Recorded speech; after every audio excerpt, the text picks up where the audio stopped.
بسم اللہ الرحمن الرحیم والخامس قد تترك الحقیقة بدلالة محل الكلام بأن كان المحل لا يقبل حقیقة اللفظ۔ والخامس اور پانچویں قسم، کس کی پانچویں قسم؟ تو ما سبق میں آپ سن چکے کہ کبھی حقیقت چھوڑ دی جاتی ہے اور اس وقت جب کہ حقیقت چھوڑ دی جاتی ہے اس کی 5 قسمیں ہیں۔ ترک حقیقت کی 5 قسمیں، یعنی 5 مواقع اور اسباب ایسے ہیں، سمجھ رہے ہیں، جہاں حقیقت چھوڑ دی جاتی ہے۔ حقیقت چھوڑ دی جاتی یعنی لفظ کا معنی حقیقی مراد نہیں لیا جاتا، بات سمجھ رہے ہیں؟ تو 5واں موقع جہاں لفظ کا معنی حقیقی چھوڑ دیا جاتا ہے، 5واں سبب، 5واں موقع جہاں لفظ کا معنی حقیقی چھوڑ دیا جاتا ہے وہ ہے دلالت محل کلام، یعنی محل کلام کی دلالت کی وجہ سے لفظ کے حقیقی معنی کو چھوڑ دیا جاتا ہے، لفظ سے اس کا حقیقی معنی مراد نہیں لیا جاتا بلکہ مجازی معنی مراد لیا جاتا ہے، بات سمجھ رہے ہیں؟ پہلے اتنا دیکھو۔ والخامس اور پانچویں قسم یعنی 5واں موقع جہاں لفظ کا حقیقی معنی چھوڑ دیا جاتا ہے وہ دلالت محل کلام ہے۔ والخامس قد تترك الحقیقہ، 5ویں قسم یہ ہے کہ حقیقت کبھی چھوڑ دی جاتی ہے محل کلام کی دلالت کی وجہ سے۔ محل کلام کی دلالت کی وجہ سے یعنی کلام جس محل میں واقع ہے، کلام جس محل سے متعلق ہے، بات سمجھ رہے ہیں؟ کلام جس محل سے متعلق یعنی جس کے بارے میں کلام ہے، محل کلام کی وضاحت کر رہا ہوں، جس کے بارے میں کلام ہے، خود اس میں صلاحیت نہیں ہے، قابلیت نہیں ہے کہ لفظ سے معنی حقیقی مراد لیا جا سکے، اس میں صلاحیت نہ ہو تو اس کی وجہ سے لفظ کے معنی حقیقی کو چھوڑ دیا جاتا ہے اور معنی مجازی کی طرف رجوع کیا جاتا ہے، یعنی معنی مجازی مراد لیا جاتا ہے۔ ایک مثال سنیں۔ ایک آزاد عورت نے کسی مرد سے یوں کہا، بیتک نفسی، یا بیت نفسی لک، دونوں ایک ہی بات۔ میں نے اپنے آپ کو آپ سے بیچا، تم سے بیچا، سن رہے ہیں؟ اس کے جواب میں مرد نے کہا میں نے قبول کیا، سن رہے ہیں؟ سن رہے ہیں؟ تو لفظ کیا بولی تھی؟ بیتو، اور لفظ بیع وضع کیا گیا ہے، بات سمجھ رہے کہ نہیں؟ ثبوت ملک کے لیے، ثبوت ملک کے لیے، اور بیع شخص، بیع آدمی وضع کیا گیا ہے ملک رقبہ کے ثبوت کے لیے، ملک رقبہ کے ثبوت کے لیے۔ مثلاً ایک مالک نے اپنے غلام کے متعلق کسی سے کہا کہ یہ غلام میں نے تجھ سے بیچا، بیتک ھذا الغلام، اگلے نے کہا میں نے قبول کیا، تو اب اگلا شخص مالک ہو گیا اس غلام کی گردن کا، یعنی اس غلام کا، اتنی سی بات سمجھ رہے ہیں؟ تو بیع کا لفظ جو وضع کیا گیا ہے، سمجھ رہے ہیں؟ بیع شخص کا لفظ جو وضع کیا گیا ہے وہ ملک رقبہ کے ثبوت کے لیے، کس کے لیے؟ ملک رقبہ کے ثبوت کے لیے۔ تو عورت آزاد عورت کیا بولی؟ بیتک نفسی. کیا بولی؟ بیتک نفسی. میں نے اپنے آپ کو تم سے بیچی. یہی نا؟ اس نے کیا کہا؟ میں نے قبول کیا. بات سمجھ رہے؟ تو بیع کا جو حقیقی معنی ہے، بیع کا جو حقیقی معنی ثبوت ملک رقبہ، وہ یہاں پر مراد نہیں ہے. کیوں؟ کیونکہ اس کا جو محل ہے، یہ کلام جس سے متعلق ہے وہ ہے آزاد عورت. وہ ہے آزاد. اور آزاد عورت محل بیع نہیں ہے. آزاد عورت محل وہ بیع کی محل نہیں ہے. تو آزاد عورت میں قابلیت و صلاحیت ہی نہیں ہے کہ اس کی بیع ہو سکے. تو حقیقی معنی یہاں مراد نہیں ہو سکتا. کیوں؟ محل کلام خود بتا رہا ہے. کیونکہ محل کلام یہاں آزاد عورت ہے. محل کلام خود بتا رہا ہے کہ یہاں لفظ سے حقیقی معنی مراد نہیں ہے. تو یہاں رجوع کیا جائے گا مجازی معنی کی طرف. مجازی معنی یعنی نکاح کی طرف. کس کی طرف؟ نکاح. تو جب عورت نے ایسا کہا اور مرد نے ویسا کہا تو ہو گیا نکاح. اب سوال یہ ہے کہ اس لفظ سے نکاح کا ثبوت نکاح ہو جائے گا، وہ کس طور پر؟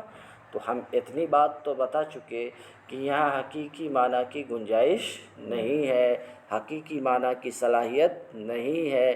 کیونکہ وہ عورت آزاد ہے. کیا ہے؟ آزاد. اور آزاد کی بیع جائز نہیں ہے.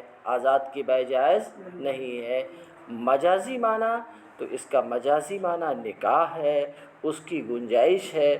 اس کی گنجائش اس لیے ہے کہ وہ لفظ بولی بیت و بیع. کیا بولی؟ بیع کا لفظ بولی. اور بیع کو واضح نے وضع کیا ہے کس کے لیے؟ ثبوت ملک رقبہ کے لیے. کس کے لیے؟ ثبوت ملک رقبہ کے لیے. اور سنو، ملک رقبہ کا ثبوت باندی میں ہو تو اس ثبوت ملک رقبہ سے ثبوت ملک بضع بھی ہوتا ہے. تمہارے سمجھ میں بات نہیں آئی؟ مثلا ایک آدمی نے ایک باندی کو خریدا تو اس آدمی کے لیے ملک رقبہ ثابت ہوئی کہ نہیں؟ اس کی گردن کا مالک ہوا کہ نہیں؟ بولو بھائی. اس کی ذات کا مالک ہو گیا کہ نہیں؟ اچھا، تو ایک آدمی نے کیا خریدا؟ ایک باندی کو خریدا. تو اس آدمی کے لیے کیا ثابت ہوا؟ ملک رقبہ ثابت ہوا. یعنی وہ اس کی گردن کا مالک ہو گیا نا. اچھا، اور خریدا باندی کو، رقبہ کا مالک ہوا. تو جب رقبہ کا مالک ہوا، بات سمجھ رہے کہ نہیں؟ تو اسی سے اس کے بضع کا بھی مالک ہوا، اس سے استمتاع اور فائدہ اٹھانے کا بھی مالک ہو گیا. بات سمجھ رہے؟ باندی کو خریدا تو باندی کا مالک ہوا کہ نہیں؟ اور جب باندی کا مالک، باندی کی ذات کا مالک ہوا تو اس سے استمتاع، فائدہ اٹھانے کا بھی مالک ہوا. تو خریداری سے، باندی کی خریداری سے رقبہ کا مالک بنا، اور جب رقبہ کا مالک بنا تو بضع کا بھی مالک بن گیا.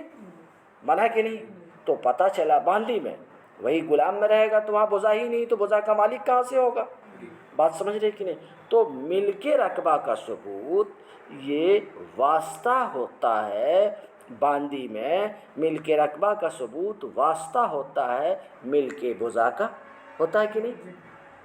سبب ہوتا ہے ملک بضع کا کہ اس کے واسطے سے، اس کی وجہ سے بضع کا بھی مالک ہو جاتا ہے کہ نہیں؟ اور سبب بول کر کے مسبب مجازاً مراد لیا جا سکتا. تو جب کہنے والی نے کہا بیتک نفسی، تو بیع کی وضع تو کس کے لیے ہے؟ ملک رقبہ کے ثبوت کے لیے. مگر چونکہ یہاں پر قائل، سمجھ رہے ہیں، محل وہ آزاد عورت ہے. بات سمجھ رہے کہ نہیں؟ اور اس کی بیع جائز نہیں ہے. تو حقیقی معنی تو یہاں مراد لیا نہیں جا سکتا، حقیقی معنی یہاں پر متروک ہے، تو مجازی معنی کی طرف رجوع کیا جائے گا، اور مجازی معنی ہے نکاح، مجازی معنی ہے نکاح۔ اب تم کہو گے کہ مجازی معنی نکاح کیسے ہے، تو ہم کہیں گے بیع سے ملک رقبہ کا ثبوت ہوتا ہے باندی میں، اور ملک رقبہ کے واسطے سے ملک بضع ثابت ہوتی ہے۔ کیا ثابت ہوتی؟ اور نکاح ملک بضع ہی کے لیے ہے، نکاح کس کے لیے ہے؟ ملک بضع کے لیے۔ بات سمجھنے کی نہیں؟ تو اب یہ ملک بضع کے لیے بیع سبب ہے، بیع کیا ہے؟ سبب ہے، اور سبب بول کر کے حکم اور مسبب مراد لیا جا سکتا ہے بطور مجاز کے۔ اس لیے اس لفظ سے، لفظ بیع سے نکاح منعقد ہو جائے گا مجازاً۔ یہ بات سمجھ میں آئی؟ یہی حال بیع کی جگہ اس نے تملیک کا لفظ استعمال کیا، ہبہ کا لفظ استعمال کیا، صدقہ کا لفظ استعمال کیا، تو ان سب سے بھی ٹھیک اسی طریقے سے نکاح منعقد ہوگا۔ مثلا بیتو کا نفسی کی جگہ یوں کہا ملکتو کا نفسی، میں نے تجھے اپنا مالک بنایا، اور اس کے جواب میں مرد نے کہا میں نے قبول کیا، تو اس سے نکاح منعقد ہو جائے گا۔ سمجھ رہے ہیں؟ یا اس کی جگہ یوں کہا وہبتو کا نفسی، میں نے اپنے آپ کو تمہیں سپرد کیا، تم کو دیا، اس کے جواب میں مرد نے کیا کہا؟ میں نے قبول کیا، تو مجازاً نکاح ہو جائے گا، ٹھیک اسی طریقے سے جو بیان کر چکے۔ اسی کی جگہ اگر یہ لفظ کہا تصدقتو کا نفسی یا تصدقتو لک نفسی، میں نے اپنے آپ کو تمہارے صدقہ کیا، تم کو صدقہ کیا، اور اس کے جواب میں مرد نے یہ کہا قبل تو بطور مجاز کے نکاح منعقد ہو جائے گا۔ تو دیکھ لو ان تمام مواقع میں حقیقت متروک ہے، حقیقت چھوڑی گئی ہے۔ کیوں؟ محل کلام کی دلالت کی وجہ سے، محل کلام کے کلام کا جس سے تعلق ہے وہ محل اس بات کو بتا رہا ہے کہ یہاں حقیقی معنی مراد نہیں ہے، کیونکہ وہ حقیقت کے معنی حقیقی کے قابل ہی نہیں ہے کہ آزاد کی بیع اور ہبہ وہ جائز نہیں ہے۔ بات سمجھ میں آئی؟ تو یہاں حقیقت متروک ہوئی کس کی وجہ سے؟ محل کلام کی دلالت کی وجہ سے۔ اتنی سی بات سمجھ میں آئی؟ اب ترجمہ کرتا ہوں۔ والخامس، اور پانچویں قسم یہ ہے کہ کبھی حقیقت ترک کر دی جاتی ہے محل کلام کی دلالت کی وجہ سے، بأن کان المحل، بئی طور کہ محل جس میں کہ کلام واقع ہوا ہے وہ لفظ کی حقیقت کے قابل نہیں ہے، وہ لفظ کی حقیقت کے، لفظ کے حقیقی معنی مراد لیے جانے کے قابل نہیں ہے، کیونکہ وہ ہے مثلا آزاد عورت، اور وہ اس قابل ہے ہی نہیں کہ اس کی بیع ہو سکے۔ بات سمجھ رہے ہیں؟ اس کی مثال، کس کی مثال؟ ترک حقیقت کی مثال محل کلام کی دلالت کی وجہ سے۔ اس کی مثال انعقاد نکاح الحرہ، آزاد عورت کا نکاح منعقد ہو جانا، آزاد عورت کا نکاح کس سے؟ لفظ بیع اور ہبہ اور تملیک اور صدقہ سے۔ سمجھ رہے ہیں؟ یہ بات سمجھ میں آ گئی؟ ایک دوسری مثال اس کی، محل کلام کی وجہ سے حقیقت ترک کی جاتی ہے، اس کی دوسری مثال آقا کا قول اپنے غلام کے لیے، یہ بات پہلے بھی گزر چکی ہے۔ آقا نے اپنے غلام سے کہا، آقا کا قول اپنے غلام کے لیے، وہ معروف النسب من غیرہ، درا حالے کہ وہ غلام اس کے سوا دوسرے سے معروف النسب ہے، ھذا ابنی۔ سنو، آقا نے اپنے ایک غلام کے بارے میں، جس غلام کا نسب معلوم ہے کہ یہ غلام فلاں کا بیٹا ہے، سمجھ رہے ہو؟ فلاں کا اس غلام کے بارے میں کیا کہا؟ ھذا ابنی، یہ میرا بیٹا ہے۔ تو حقیقت تو یہاں مراد ہو نہیں سکتی، معنی حقیقی تو مراد لیا نہیں جا سکتا، کیونکہ معروف النسب ہے، وہ اس کا نسب معلوم ہے کہ مولا سے نہیں ہے، دوسرے سے ہے۔ تو محل کلام دال ہے کہ معنی حقیقی یہاں مراد نہیں ہے، تو جب معنی حقیقی مراد نہیں ہے تو اب رجوع کیا جائے گا معنی مجازی کی طرف. کس کی طرف؟ معنی مجازی کی طرف. اور وہ آزادی ہے. کیوں؟ کیونکہ بیٹے کو آزادی لازم ہے. اس سے پہلے بھی میں یہ گفتگو کر چکا ہوں. بات سمجھ رہے ہیں؟ تو کہتے ہیں آقا کا قول اپنے اس غلام کے لیے درحالے کہ وہ دوسرے سے معروف النسب ہے، ھذا ابنی.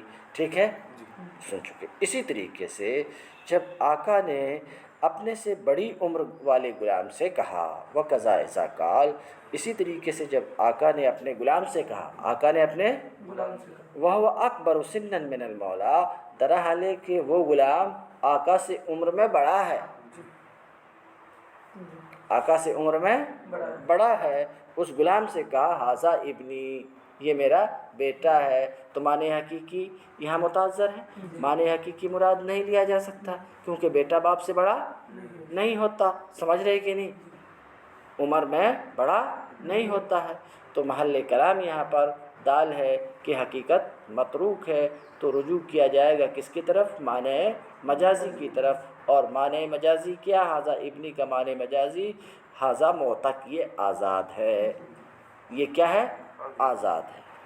یہ مجاز ہوگا عتق سے، آزادی سے. کس کے نزدیک؟ امام ابو حنیفہ کے نزدیک. تو امام ابو حنیفہ کے نزدیک ان دونوں جملوں سے غلام کیا ہو جائے گا؟ آزاد ہو جائے گا. خلاف لہما، البتہ صاحبین کا اس میں اختلاف ہے. صاحبین کے نزدیک اس جملے سے آزاد نہیں ہوگا. پیچھے یہ گفتگو گزر چکی ہے. کہتے ہیں امام ابو یوسف امام محمد کا اختلاف ہے بنا کرتے ہوئے اس پر جو ہم ماسبق میں ذکر کر چکے کہ مجاز حقیقت کا خلیفہ ہے تلفظ کے سلسلے میں، سمجھ رہے، یا حکم کے سلسلے میں. تو امام ابو حنیفہ کے نزدیک حقیقت کا خلیفہ ہے تکلم کے سلسلے میں. یعنی عربیت کے اعتبار سے، عربیت کے قاعدہ کے مطابق ایک کلام صحیح ہے تو اس سے مجازی معنی مراد دیا جائے گا جبکہ حقیقی معنی مراد نہ ہو. تو بات سمجھ رہے کہ نہیں؟ بنا کرتے ہوئے اس پر جو ہم ذکر کر چکے کہ مجاز حقیقت کا خلیفہ ہے لفظ کے حق میں، تکلم و تلفظ کے حق میں امام اعظم کے نزدیک، اور مجاز حقیقت کا خلیفہ ہے حکم کے سلسلے میں صاحبین کے نزدیک.